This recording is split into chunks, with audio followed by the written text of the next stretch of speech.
Okay, Assalamu alaikum everyone.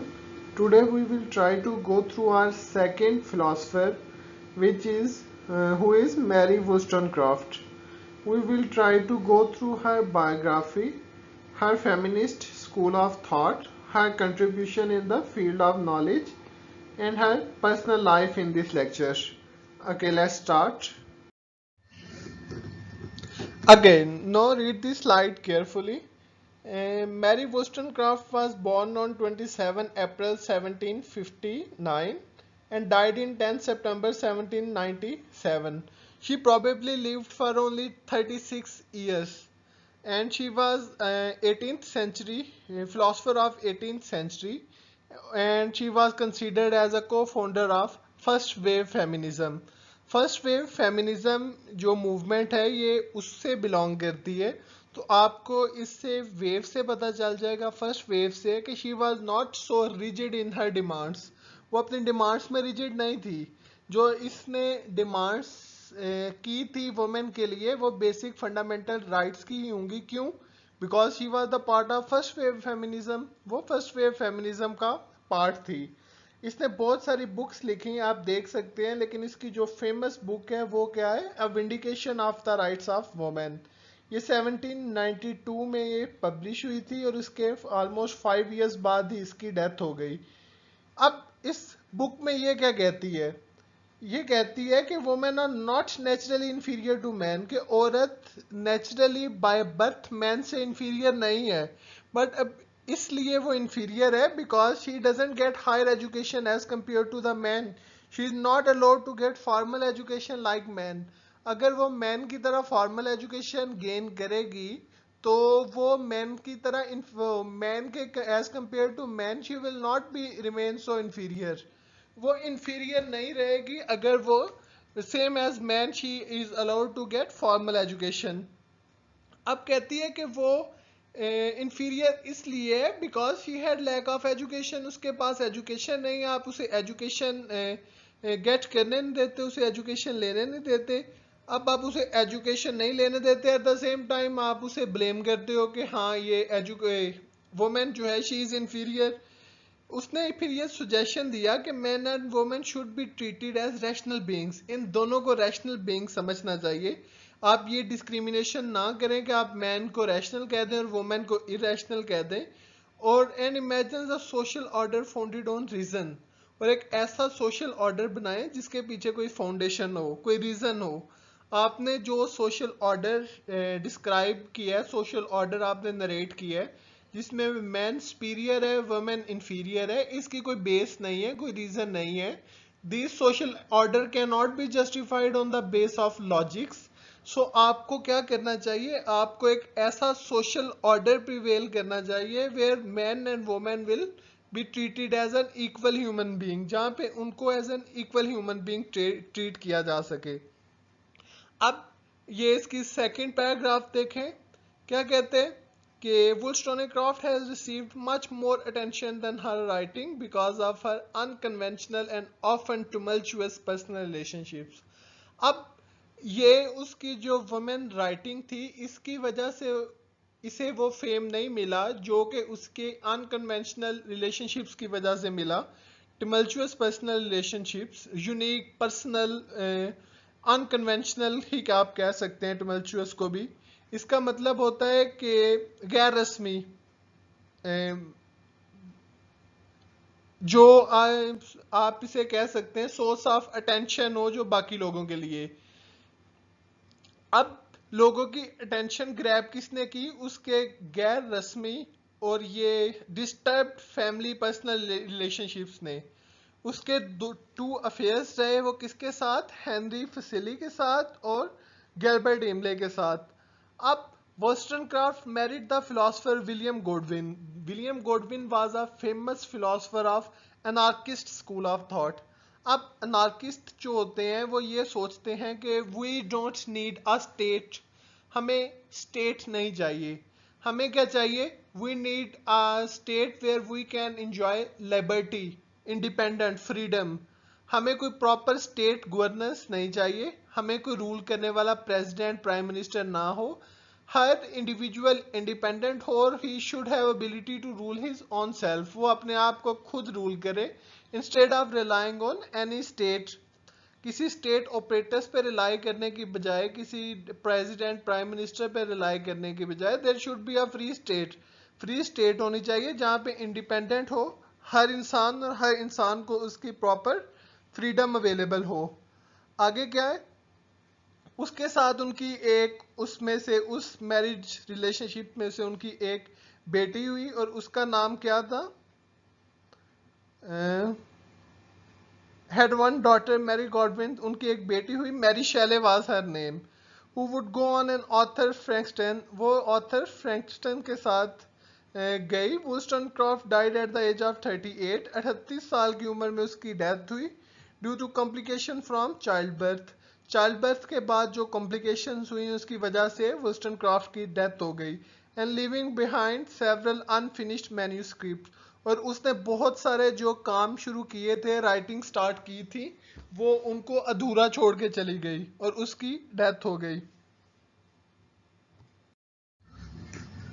अब हुआ क्या कि वोल्स्टनक्राफ्ट की डेथ के एक साल बाद मेमवर पब्लिश किया, memoir which was published on the memories of the late Mary वोल्स्टनक्राफ्ट।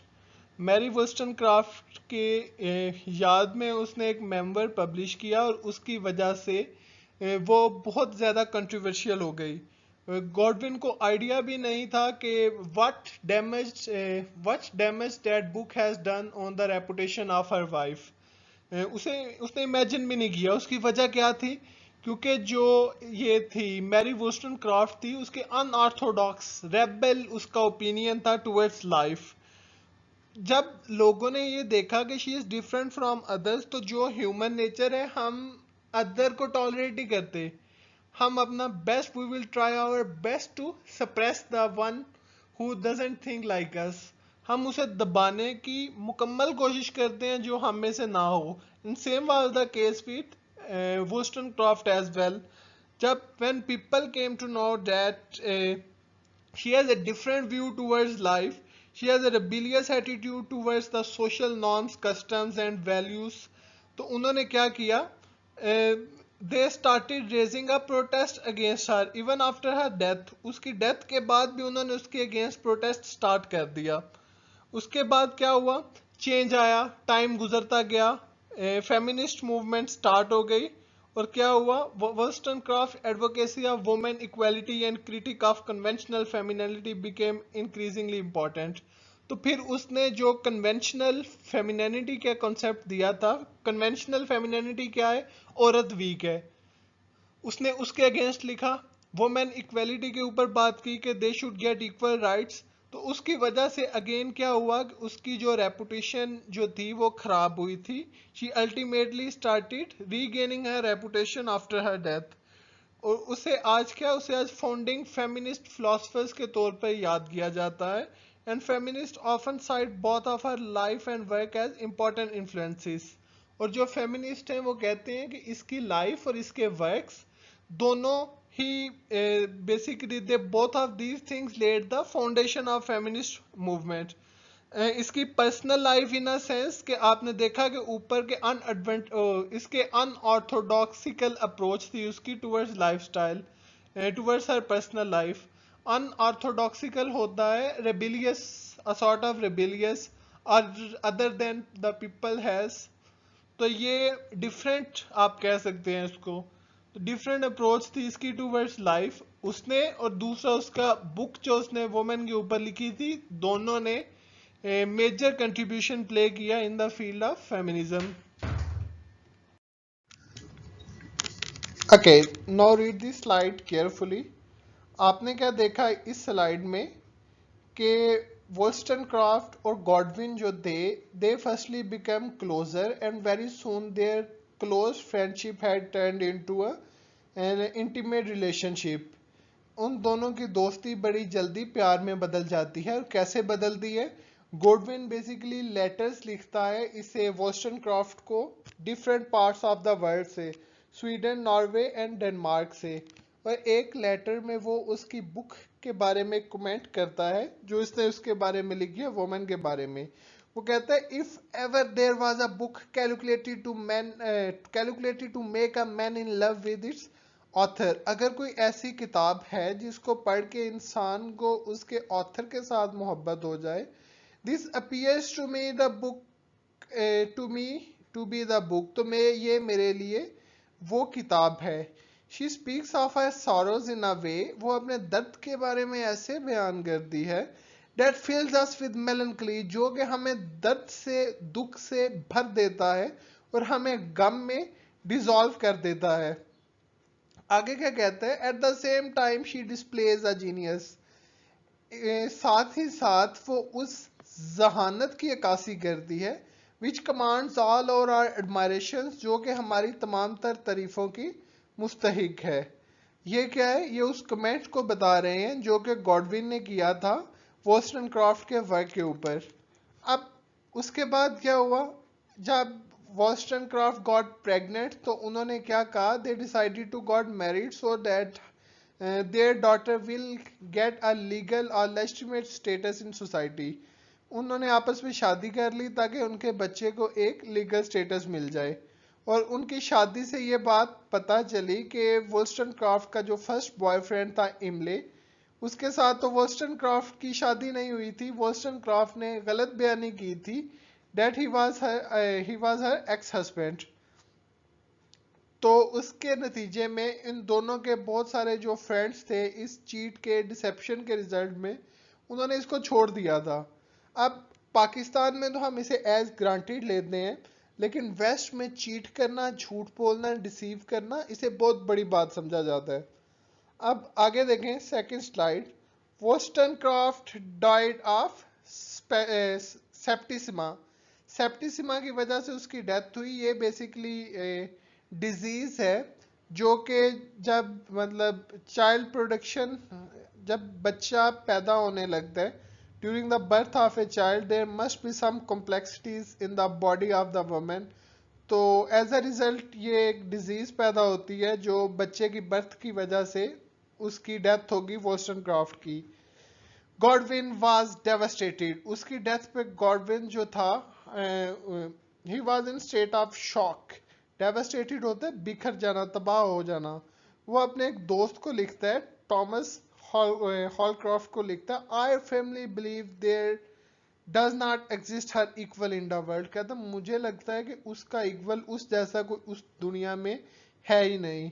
I know from experiences we were formed to make each other happy, हम एक दूसरे को खुश करने के लिए बने थे। I haven't the least expectation that I can no ever know happiness again, मतलब मुझे नहीं लगता कि अब मैं कभी खुशी को देख सकूंगा या जान सकूंगा। ये क्या थी, इसकी वोस्टनक्रॉफ्ट की डेथ के ऊपर कमेंट किया था, इसने एक लेटर लिखा था अपने दोस्त को, गॉडविन ने। Okay, she was a self-taught native of London. Self-taught means she didn't get formal education from a proper school. Rather, she all of her education was a result of her self efforts. किसी school से नहीं पढ़ी थी, घर रह के उसने खुद स्टडी किया था। She is working as a teacher and headmistress of a school that was formed with the contribution of her sister Eliza. उसने अपनी सिस्टर एलिजा के साथ मिलकर एक स्कूल खोला और वहाँ पर एज एन हेडमिस्ट्रेस और एक स्कूल टीचर काम किया। The sisters soon became convinced that young women they tried to teach had already been effectively enslaved by their social trainings in subordination to men, in thought on the education of daughters. अपने education of daughter 1787 में जो publish हुआ उसमें वो लिखती है कि when both of these sisters Wollstonecraft, Mary and Eliza, decided to give formal education to the women, then they realized that the women who are getting admission in their institutions are already enslaved. They have already learnt the subordination. Subordination means as a second to men, as a girl who is bound to respect and obey her husband and her father, who has accept her secondary status in the society. अब क्या हुआ, उसे बड़ी जल्दी पता चल गया कि वुमेन जो है उसे सोसाइटी ने पहले ही ये रियलाइज करवा दिया कि she is considered as a slave in the society and her determined role in the society is to respect her husband and her father and to obey the orders and commandments of the male members of the society. उसे ये बता दिया गया था कि उसका काम ये है कि वो अपने हस्बैंड की और अपने फादर की रिस्पेक्ट करे और male member of the society जो है उनके कमांडमेंट्स को वो पूरा करे, जिन औरतों को वो फॉर्मल एजुकेशन देना चाहती थी. अब a vindication of the rights of women is one of the earliest work of feminist philosophy. Feminist philosophy में ये अर्लीस्ट वर्क है, सबसे पहले ये बुक लिखी गई थी. That's why she is considered as the founding member of first wave feminism and western feminism. इसलिए इसको फेमिनिस्ट फिलॉसफी में और फर्स्ट वेव फेमिनिज्म में से फाउंडिंग मेंबर कहा जाता है, क्योंकि she was the first who had written a book on women issues. उसमें वो क्या कहती है women ought to leave an education. औरतों को तालीम हासिल करनी चाहिए commensurate with their position in society. अपने जो सोशल स्टेटस है सोसाइटी में, अपनी पोजीशन है जो भी है उसके साथ. मतलब she doesn't ask women to leave her social status of being subordinate in the society. वो ये नहीं कहती कि आप अपना जो सबऑर्डिनेट का स्टेटस है, जो अपना सेकेंडरी सेक्स का स्टेटस है सोसाइटी में, आप उसे छोड़ दो. ये नहीं कहती. कहती है commensurate with their position in society that you need to continue your education despite of whatever you had a status in the society. Society में जो भी आपका स्टेटस है उसके साथ आप एजुकेशन गेन करें, नॉलेज गेन करें. And then proceeds to redefine that position, that whenever you have got education you manage to get formal education. then क्या कहती है, redefine that position, the position that society has given you. then you become able to redefine your position. उस position को आप फिर बदल दें. claiming that women are essential to be nation because they educate its children and because they could be companions to their husbands rather than mere wives. वो कहती है कि women are essential to the nation. औरतें कौम के लिए बहुत ज़रूरी हैं क्योंकि they can educate their daughters, their sons. वो अपने बच्चों को educate कर सकती हैं. they can be a good friends of their husband. अपने जो फ्रेंड्स हस्बैंड हैं उनके अच्छे फ्रेंड्स बन सकती हैं, दोस्त बन सकते हैं, कंपेनियंस बन सकते हैं. They can help their husbands to earn livelihood in life, to earn the bread and butter in life. वो जिंदगी में ब्रेड एंड बटर कमाने में हस्बैंड्स की हेल्प कर सकती हैं. वो जस्ट बीवी बनने से बेहतर है कि वो एजुकेशन हासिल करके अपने हस्बैंड को हेल्प करें, हेल्प आउट करें उनको. Instead of viewing women as ornament to society or property to be traded in the marriage. कहती औरत को आप, उसके बाद वो कहती है कि instead of viewing women as ornaments to society, that she should not merely be treated as a decoration piece for the society. rather क्या होना चाहिए, उसे decoration piece समझने की बजाय she should properly be traded और property to be traded in marriage, या उसे ऐसी एक प्रॉपर्टी समझना जिसे आप शादी के बाद आगे किसी और को ट्रांसफर कर देंगे. इससे अच्छा है कि उसे आप एक इंडिपेंडेंट स्टेटस दें. Wollstonecraft maintains that they are human beings deserving of the same fundamental rights as men. वो ये क्लेम करती है कि औरतें भी वही फंडामेंटल राइट्स डिजर्व करती हैं जो कि मैन करते हैं.